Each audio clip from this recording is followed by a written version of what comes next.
नमस्ते।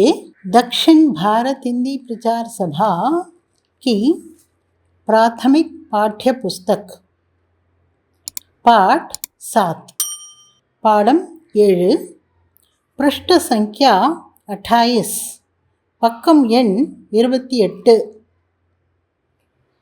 இந்த பாடத்தில் நிகழ்காலம் பெண்பால் வினைச்சொற்கள் எப்படி இருக்கும் என்பதை பார்க்க போகின்றோம்.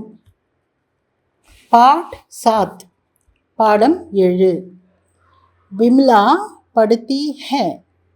विमला पढ़ती है. विमला படிக்கிறாள். लता तुम यहाँ क्या करती हो. लता நீ இங்கே என்ன செய்கிறாய். क्या करती हो என்ன செய்கிறாய். பெண்பால் வினைச்சொற்கள் ஈ என்று முடிகின்றது. கர்த்தி படுத்தி என்று முடியும். அதே போல தும் என்று துவங்கும் வாக்கியங்கள் நிகழ்காலத்தில் ஹோ என்று முடியும். ஆண்பாலாக இருந்தாலும் சரி பெண்பாலாக இருந்தாலும் சரி தும் என்று துவங்குவது நிகழ்காலத்தில் ஹோ என்று முடியும். தும் யஹா கியா கர்த்தி ஹோ நீ இங்கு என்ன செய்கிறாய். மை யஹா படுத்தி ஹூ நான் இங்கே படிக்கிறேன். யஹா இங்கே படுத்தி ஹூ படிக்கிறேன். மை என்று துவங்குவது ஹூவில் முடியும். ஆண்பாலாக இருந்தாலும் சரி பெண்பாலாக இருந்தாலும் சரி. மை ஹிந்தி படுத்தி ஹூ நான் ஹிந்தி படிக்கிறேன். மை அங்கிரேசி भी படுத்தி ஹூ அங்கிரேசி என்றால் ஆங்கிலம். நான் ஆங்கிலமும் படிக்கிறேன். भी என்றால் அதுவும் கூட ஆல்சோ. விமலா भी पढ़ती है விமலாவும் படிக்கிறாள். விமலா भी விமலாவும் விமலா கூட पढ़ती है படிக்கின்றாள். அடுத்த பத்தி मैं पाठ लिखती हूँ. मैं पाठ लिखती हूँ நான் பாடம் எழுதுகிறேன். गीता भी पाठ लिखती है கீதாவும் பாடம் எழுதுகிறாள்.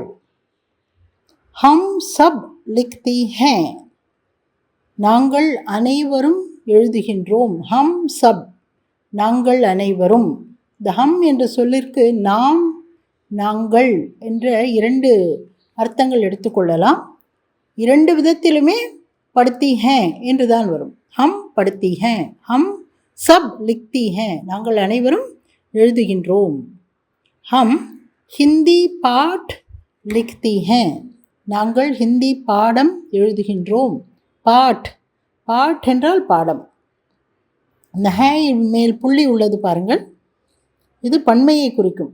பன்மை மற்றும் மரியாதையை குறிக்க ஹை என்ற எழுத்தின் மேல் சிறிய புள்ளி வைப்பார்கள். அதை அப்படி புள்ளி வைத்திருக்கும் பொழுது ஹே என்று படிக்க வேண்டும். ஹே மூக்குத்வனியுடன் படிக்க வேண்டும். Nasal sound. यहाँ 2 लड़कियां हैं இங்கு 2 சிறுமிகள் உள்ளனர். லடுக்கியா சிறுமிகள். லடுக்கி என்று சொல்லும் பொழுது இந்த கீ மாத்திரை ஈக்கி மாத்திரையாக உள்ளது. லடுக்கி என்று ஒருமையில் எழுதும்போது லடுக்கி என்று எழுதுவோம். பன்மையில் எழுதும்போது அது குறிலாகி விடுகின்றது. ஈ கி மாத்திரா. லடுக்கியா லடுக்கியா லடுக்கி. இதை கவனிக்க வேண்டும். ஒருமை பன்மையை பிற்காலத்தில் படிக்கும் பொழுது இதை கவனித்து படித்தால் அது பயனாக இருக்கும். யஹா 2 லட்கியா ஹே இங்கு 2 சிறுமிகள் உள்ளனர். ஏ லட்கியா கியா கர்த்தி ஹே இந்த சிறுமிகள் என்ன செய்கின்றார்கள். ஏ யஹ் என்பது ஒருமை, ஏ என்பது பன்மை. ஏ லட்கியா இந்த பெண்கள் இந்த சிறுமிகள். கியா கர்த்தி ஹே என்ன செய்கின்றனர். லடுக்கியா என்பதன் மேல் ஒரு அர்த்தச்சந்திர புள்ளி வைத்துள்ளது பாருங்கள். அது மூக்குத்வனியை குறிக்கின்றது. லடுக்கியா என்று சொல்ல வேண்டும். கியா கர்த்தி ஹே என்ன செய்கின்றார்கள். ஏ லடுக்கியா படுத்தி ஆர் லிக்தி ஹே இந்த சிறுமிகள் படிக்கின்றார்கள் மற்றும் எழுதுகின்றார்கள். ஆர் என்றால் மற்றும் அண்ட்.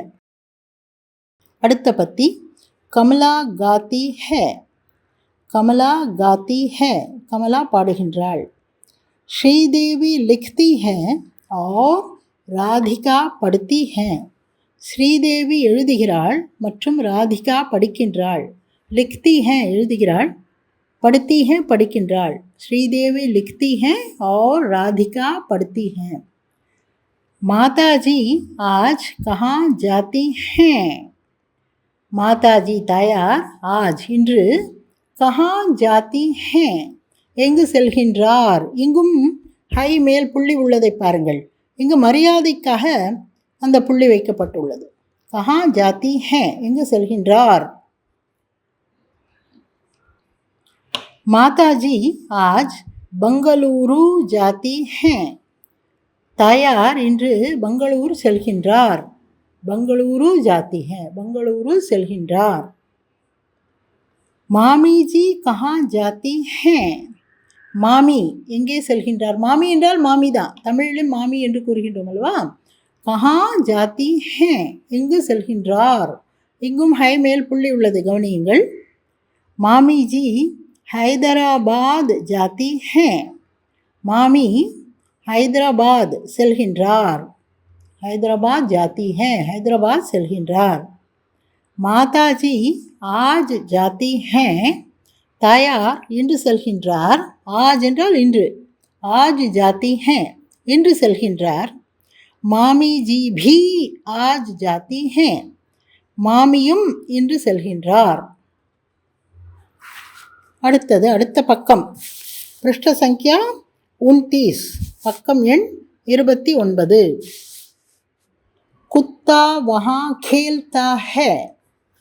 குத்தா வஹா खेलता है நாய் அங்கே விளையாடுகின்றது. வஹா என்றால் அங்கே, खेलता है விளையாடுகின்றது. இது ஆண்பால் சொல். குத்தா ஆண்பால், எனவே खेलता है என்று வந்துள்ளது.